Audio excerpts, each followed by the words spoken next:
Hello, Georgia. Hello, hello, hello. I got to tell you, I've been a resident here for a little more than 30 years, so I know a few things about Georgia. What I want to share with you today is that this is where I found the American dream for myself. And lately I found myself having my feet in two different worlds. One where I'm talking to very wealthy people at their table, and then I come to work and I'm talking to people who work for me about everyday problems and everyday issues. So it puts me in a very, very peculiar spot to be able to talk to you.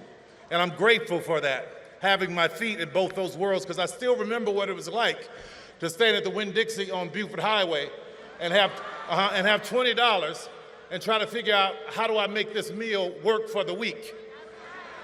I know what it's like to have my landlord knocking at the door and I'm in the bed hiding because I don't want him to knock on the door because I know he has an eviction notice. I know what it's like to be homeless here in Georgia. I know what it's like to have to scrape up enough money to get to stay at a pay-by-the-week hotel off of Beaufort Highway. I know what it's like. I know what it's like to sleep in my car wrapped in my grandmother's quilt because I had no place to go. I know what it's like to come from work and walk outside and realize that my car has been repossessed. So make no mistake, I know and I remember how hard it is, and I remember the struggle, and I also know, hear me, how expensive it is to be poor. But I also believed in an American dream. And when I was coming here to Georgia, I was looking for inspiration, and there was this show called Lifestyles of the Rich and Famous. And there was a man on there that I really admired, I looked up to. He had a helicopter, and his name was on hotels all over the place. He was, hold on just a second, let me get through this so you hear what I'm saying.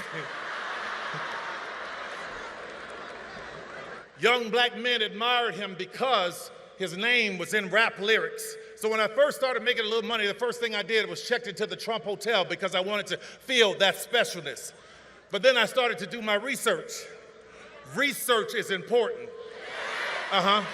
Truth is important. Facts are important. I found out about a discrimination lawsuit against he and his father because they didn't want people like me in their building. I found out about him taking a full-page ad out on young black men in the New York Times. I found out about the birther lie. We all heard it, saying that Barack Obama was not born in this country. There are undertones there and there are echoes there that we all had to pay attention to. So I watched him when he won the presidency. I watched him say that there were good people on both sides when neo-Nazis were screaming, "Jews will not replace us." I watched him from the Central Park 5 to Project 2025. And what I realized is that in this Donald Trump America, there is no dream that looks like me. We want a president who believes that this American dream is for everyone. And that president is Kamala Harris.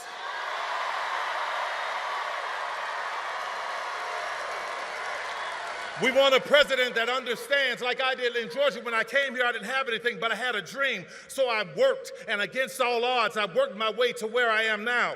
It was here in Georgia. See, in Georgia, you know what we do? We don't sit around and complaining. We go to work.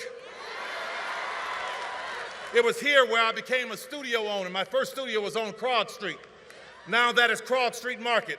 And then I bought another studio, which was on Greenbrier, right near Greenbrier Mall on Continental Colony Parkway. And it was there that Barack Obama came in 2012 to do a fundraiser. And he was getting ready to leave, and he said, "Come ride with me. We're going to my house for a fundraiser." And I'm like, "Wait, you want me to ride with you in the Beast?" So I get in the car, and traffic is stopped, and we're riding, and he's talking to me. And for those of you who are old enough to remember Charlie Brown, all I heard was wah, wah, wah, wah, wah, wah. I finally said, "I'm sorry, Mr. President, but I haven't heard a word you've said, because I'm in awe of this country. What a great country that you could become president of the United States." And he turned to me quick as a flash and he said, "Yes, but what a great country that you could become Tyler Perry." From that moment, I went and I bought a bigger studio. I bought Fort McPherson Army Base. Right now, where we hire thousands of people are coming through that doors. And I don't care what was stacked up against me. I don't care. I didn't pay attention to that. What I paid attention to was, how do I help somebody? I broke through that door, laid it down on its side, and let it become a ramp so that somebody else can get higher too. You want to hear something about an American dream?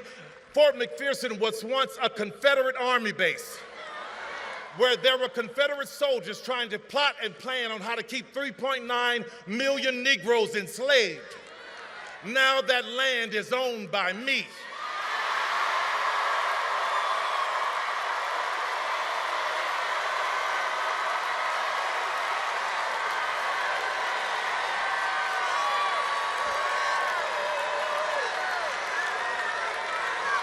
Let's talk about an American dream.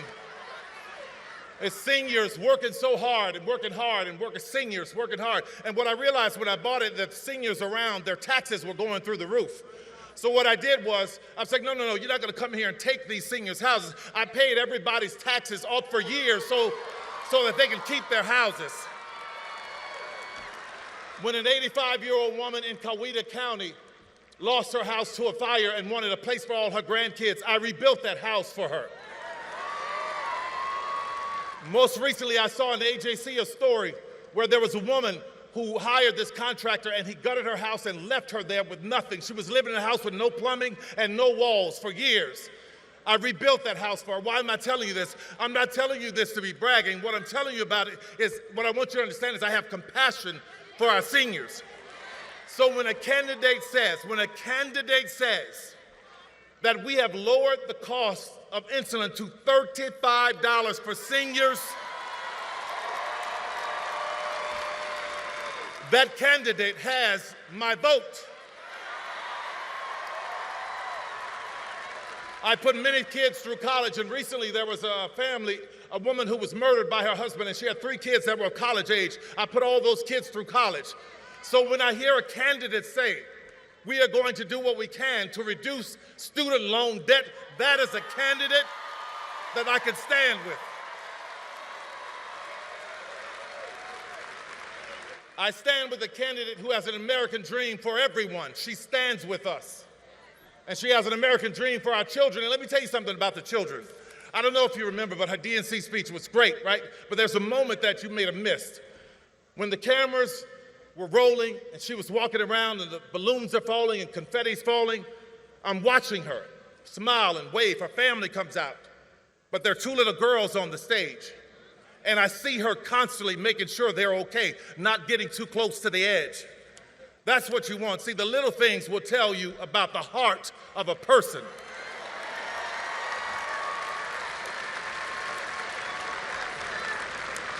In that speech, she talked about how we have more in common than what separates us. So, Georgia, I want to put that to the test. I didn't have a father who gave me millions of dollars to start a business. Did you? Didn't think so. My mother didn't have some great legacy, but she taught me how to pray my way through a situation. It sounds like we have that in common. I'm the kind of American that believes in a secure border, but at the same time believes that if anyone is coming seeking legal asylum, our arms should be open to them. I'm the kind of American that believes that if you are running for office, you shouldn't sink and tank a bipartisan bill to help the border so that you could use it for your own glory. If you are like me, I worked my ass off to buy my first house and build my business and take care of my family. That is the American dream. I believe if you work that hard and you put into Social Security, when you get to a certain age, that you put in should be there waiting for you because it's yours. I believe that we all should have affordable health care and it not be replaced with the concept of a plan. What the hell?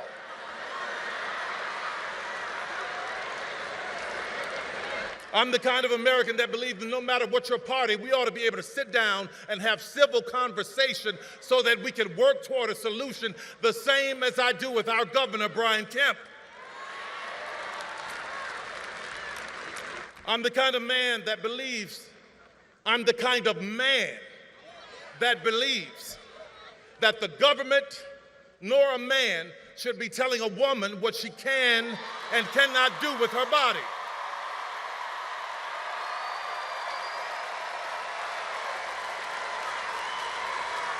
I'm the kind of American who believes that poll workers should do their civic duty without being harassed and threatened like Ruby Freeman and Shay Moss in Fulton County. And I am not the kind of American that glories in, enjoys, laughs at, or celebrates an 80-year-old man being hit with a hammer because his wife is in politics and you don't agree with her. And two things can be true at once. I am not the kind of man that glories in, celebrates, enjoys, or laughs at a 78-year-old former president almost meeting his death at an assassin's bullet in Butler's, Pennsylvania. It's not right. It's about decency, America, and I think you agree with me. But I am the kind of American that believes if you lose an election, that you honor the constitutional, peaceful transfer of power. And judging by your reaction, I believe Kamala is right. We have more in common than what separates us. As I'm closing here, I just want to talk about that quilt that I used to wrap up in my grandmother's car, that quilt that my grandmother gave me. That quilt was a tapestry of beautiful pieces, but I completely ignored it. I didn't think it was worth anything because she had made it from all of these stitches and gave it to me as a gift. And I was walking past this antique store years later, and I saw one in the window, and I go, wow, that's a beautiful quilt. It reminds me of my grandmother. So I walk in, I talk to the lady. She started explaining to me that each patch in that quilt was worth this and meant this because of the woman who made it. So when I think about America, I think about my grandmother's quilt. We are all shapes, sizes, and colors, but we are one.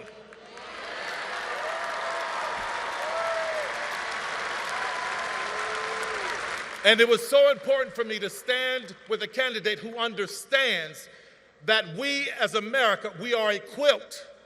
And I could never stand with a candidate who wants America to be a sheet.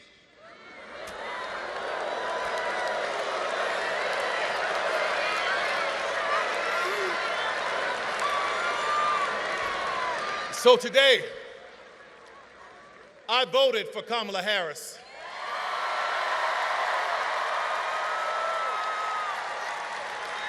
And Georgia, it was only about 11,400 votes that separated Trump and Biden. So every vote counts. So I stand here, full-throated, with my full chest, begging you, imploring you, let's get out and make Kamala Harris the 47th president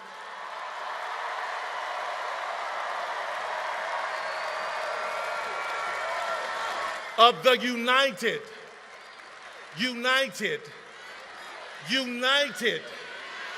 States of America. Thank you, everybody. God bless you.